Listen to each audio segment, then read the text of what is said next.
In a humble village cradled within the verdant embrace of rolling emerald hills, where the horizon seemed to kiss the heavens and a river wound like a silver ribbon through the valley, its waters glittering with the fractured brilliance of 1,000 stars, there lived a child named Engelhart.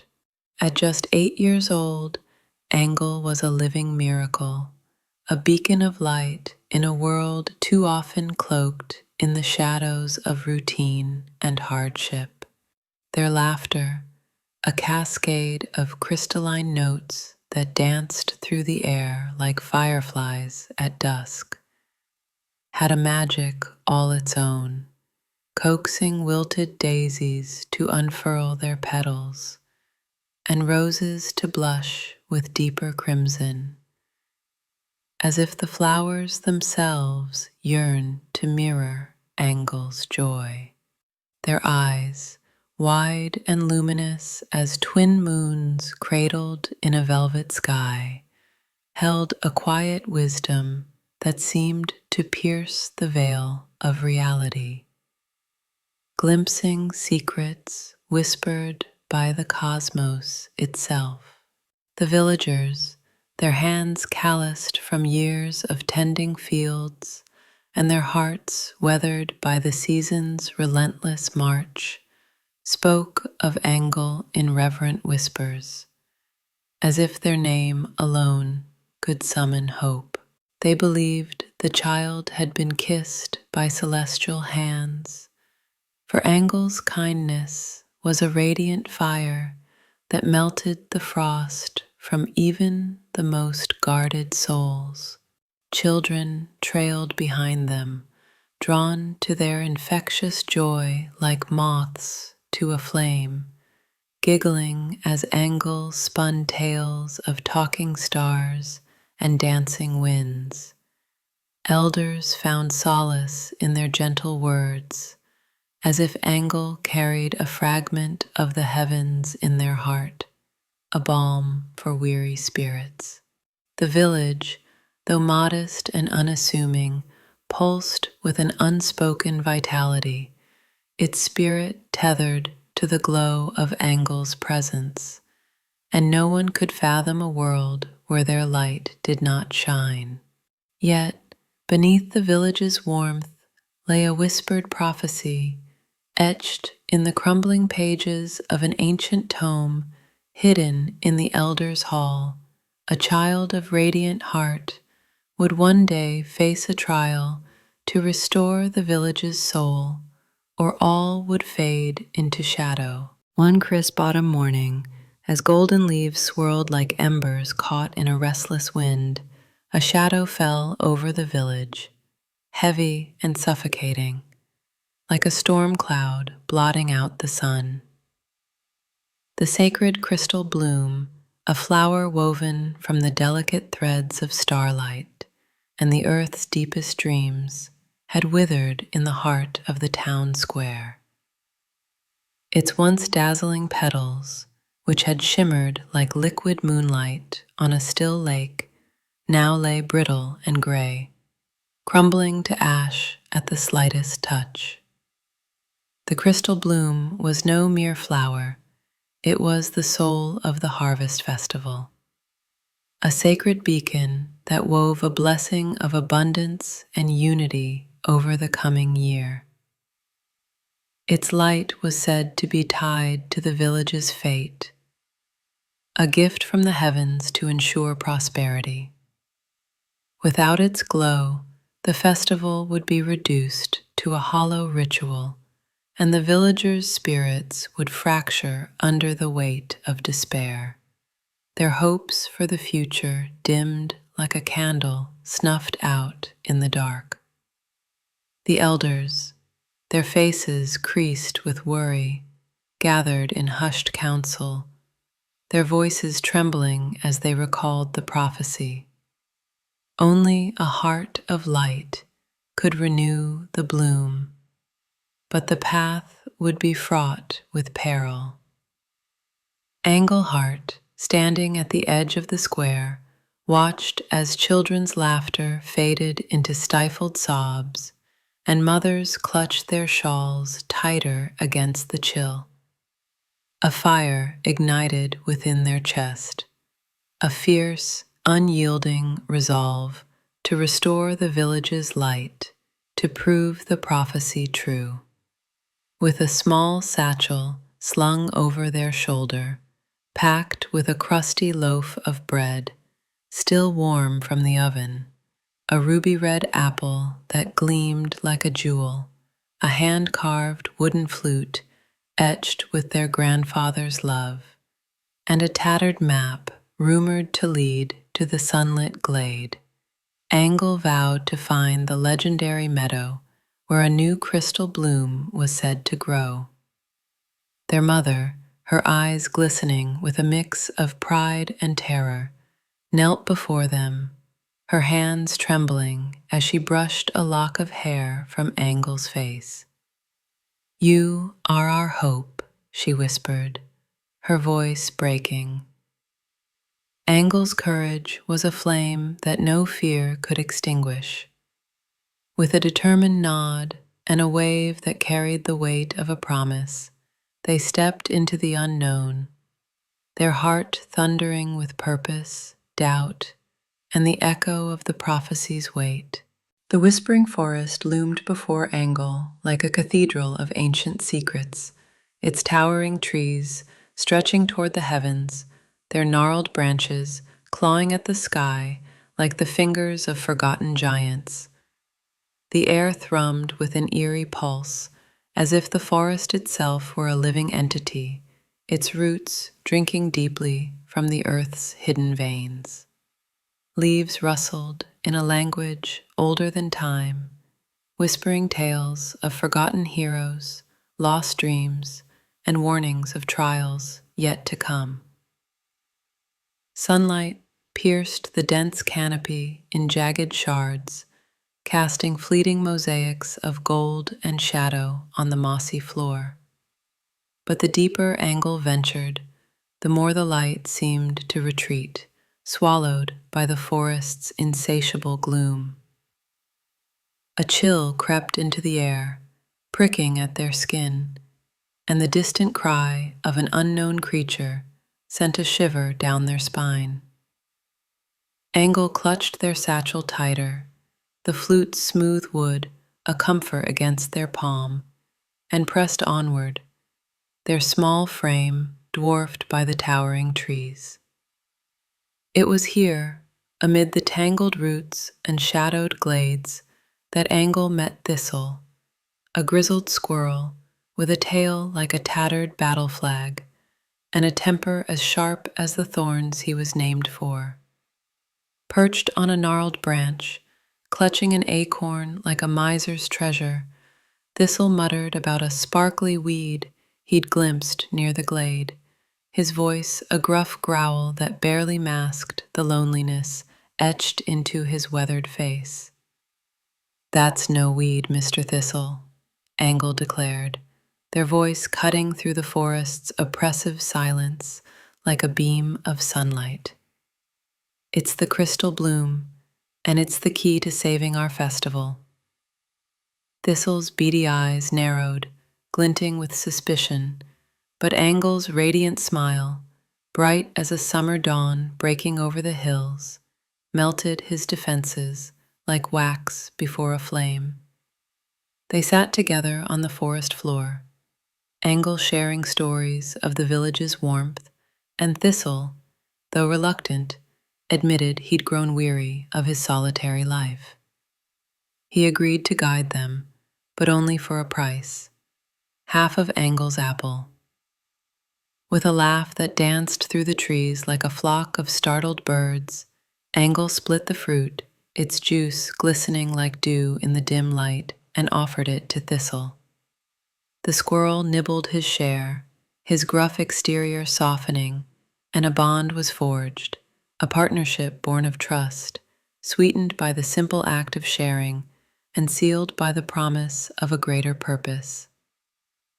As they set off, Thistle scampered ahead, his chatter filling the silence, and Angle felt a flicker of hope that they were not alone in this vast dawn. The path to the sunlit glade was a gauntlet of perils that tested Angle's courage and stretched Thistle's fraying patience to its limits.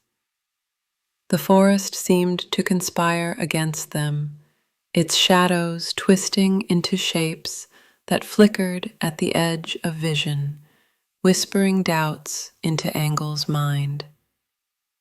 They reached a decaying bridge slung over a roaring brook, its waters churning with a ferocity that seemed to mock their quest, spitting foam and spray like a beast baring its teeth. The bridge's splintered planks groaned underfoot, swaying precariously as the wind howled, and Thistle froze, his tiny body trembling as he peered at the raging current below. Angle, their heart pounding like a war drum, felt the weight of their mission but refused to falter. They drew their flute, its surface warm from their touch, and played a melody so pure it seemed to hush the wild waters. The notes wove a tapestry of calm, threading through the air like golden filaments, wrapping Thistle in a cocoon of courage. Clinging to Angle's shoulder, the squirrel scampered across, the bridge creaking like a dying beast beneath them, and Angle's breath caught as a plank splintered under their foot, nearly sending them plunging into the abyss. Further along, they faced a jagged hill, its rocky face a towering wall of stone and shadow that seemed to pierce the sky. Thistle faltered, his grumbles drowned by the wind's mournful wail, but Angle's voice rose above it. "You're the bravest squirrel I know, Thistle. We're almost there." And their words were a spark that set his spirit ablaze. With newfound vigor, Thistle clawed his way up, Angle scrambling behind, their hands scraped raw by the unforgiving rock, their breaths ragged but unyielding. But the forest had more trials in store. A snarling wildcat, its eyes like burning coals, emerged from the shadows, its growl a low thunder that shook the earth. Angle stood tall, their small frame dwarfed by the beast's menacing bulk, and raised their flute. The haunting lullaby they played was a desperate plea, its notes trembling with both fear and defiance, weaving a spell that softened the wildcat's fury.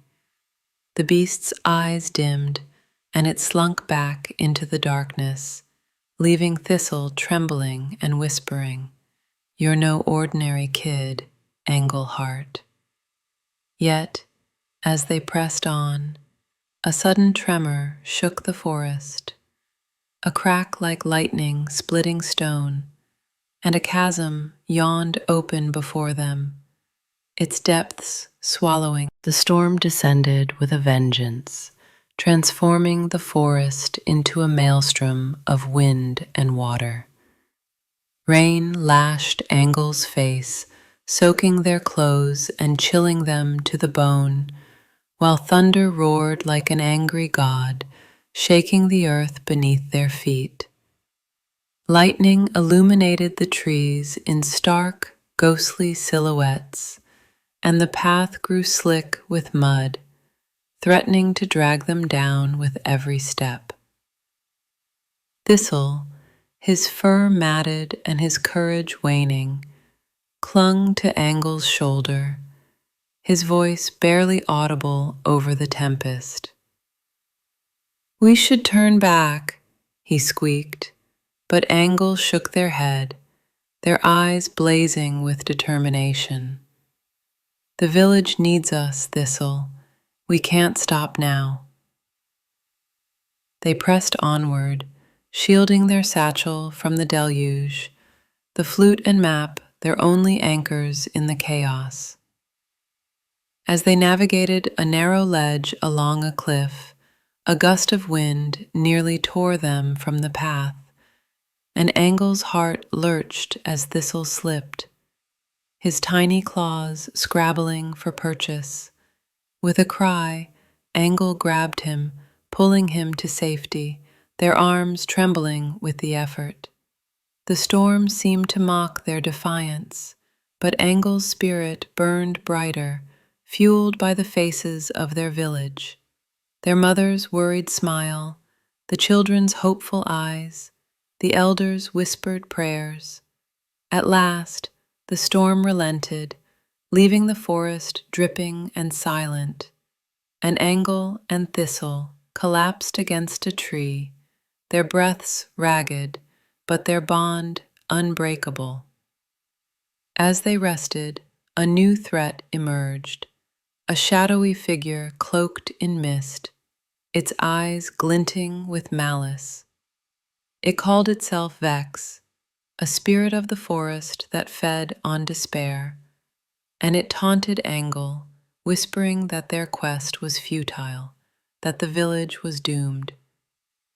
Angle's heart wavered, but they clutched their flute, playing a defiant tune that banished Vex's voice, its notes a shield of light against the darkness.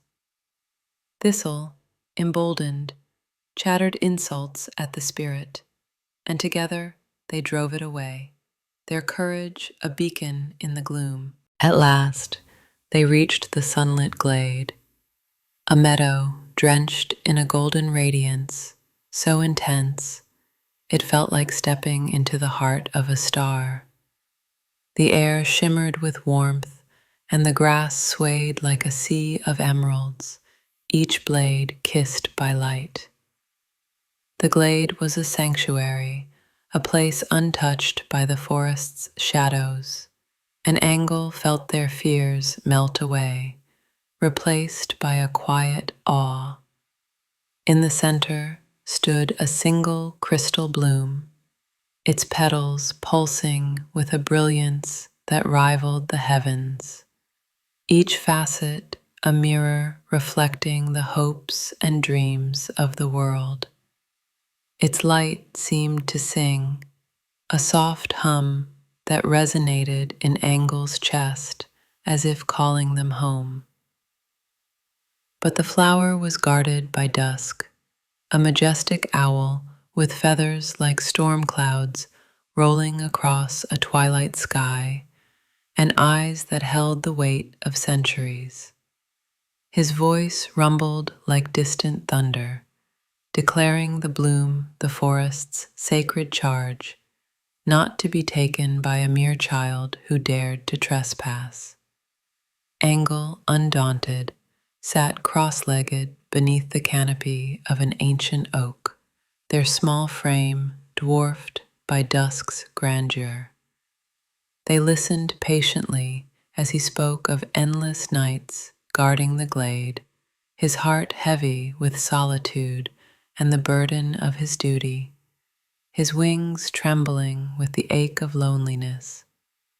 Angle's eyes glistened with empathy, and they shared stories of the village, of children chasing fireflies through twilight fields, of warm bread broken at dusk under a sky ablaze with stars, of the festival's promise of unity and joy.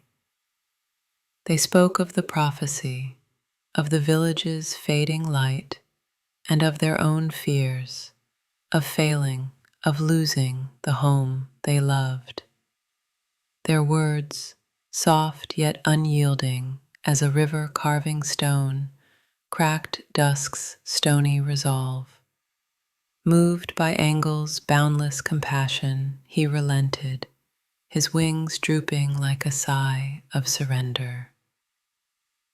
"Take the bloom," he said, his voice softer now, "but plant its seeds in your village, so its light may grow and bind us all." Angle nodded solemnly, their hearts swelling with gratitude, and gently plucked the flower, its glow bathing their face in celestial warmth, as if the stars themselves had blessed their hands. As they turned to leave, Dusk's voice followed them, a whisper of pride. You are the heart of the prophecy, child. Englehart's return to the village was a triumph that shook the very heavens. The journey back was no less perilous, with Vex's whispers lingering at the edges of their mind. But Angle's resolve was ironclad, the crystal bloom's light a shield against despair.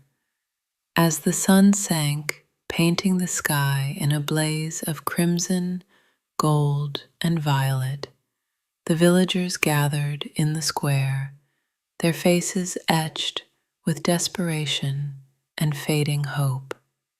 Angle emerged from the forest's edge, their clothes tattered, their hands scraped, but their eyes alight with triumph. They held the crystal bloom aloft, its radiance cutting through the twilight like a comet streaking across a midnight sky. And a collective gasp rose from the crowd, followed by cheers that echoed through the hills, a wave of joy that seemed to lift the earth itself. The harvest festival erupted into a celebration unlike any before. Fiddles wailed with wild, joyous abandon. Children spun in dizzying dances, their laughter mingling with the crackle of bonfires, and the air thrummed with a pulse of unity that bound every heart. Angle planted the bloom's seeds in the square, their small hands trembling with the weight of their deed, their cheeks streaked with dirt and tears of triumph. The elders wept openly, their voices raised in songs of gratitude, while Angle's mother swept them into a fierce embrace, her sobs mingling with laughter. Within days, new crystal blooms sprouted, their light a chorus of hope that illuminated the village like a beacon in the night, fulfilling the prophecy's promise. The villagers wove epic tales of Angle's journey, of the bridge that nearly shattered, the wildcat that bowed to a child's song, the chasm they braved, the storm they defied, and the owl whose heart was softened by a kindness that burned brighter than any star. Englehart became more than a child. They became a legend, a living testament to the power of a single soul to illuminate even the darkest paths. Each autumn, when the crystal blooms blazed in the square, their petals shimmering like fragments of the cosmos, the village gathered to honor the child who taught them that courage and kindness could spark a light to rival the sun itself, a light that would never fade, binding them to the stars and to each other for generations to come.